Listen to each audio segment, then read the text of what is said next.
1968, I had been called to be the MIA Young Men's President, and we were setting up a dance. And I was walking around the dance hall to see how things were going. And as I was looking around, I saw this vision before my eyes that just blew me away.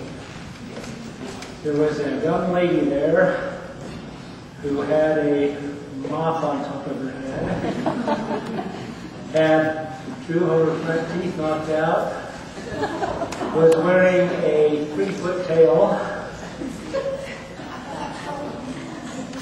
She was dressed as a Swedish troll for Halloween.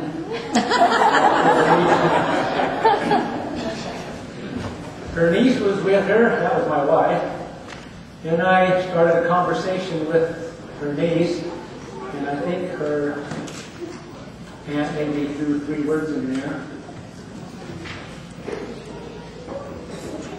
We had a apartment with 4 boys who lived on what was called Harmony Court, which is now no longer exists.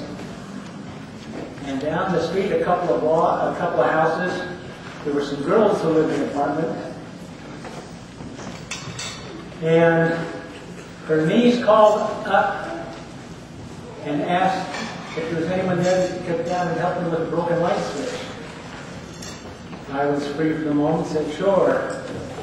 So I came down and fixed the light switch, and I was giving, I met this beautiful young blonde woman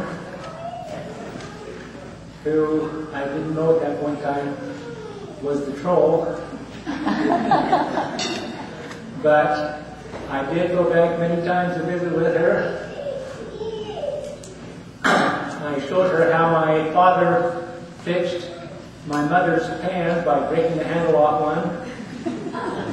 I showed her how I could clean up from doing my oil painting by lighting some oily cloth on fire and starting a big smoky fire in the kitchen.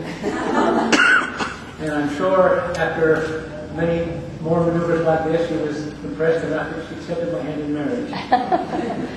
And to quote myself, she's the best wife I've ever had since then.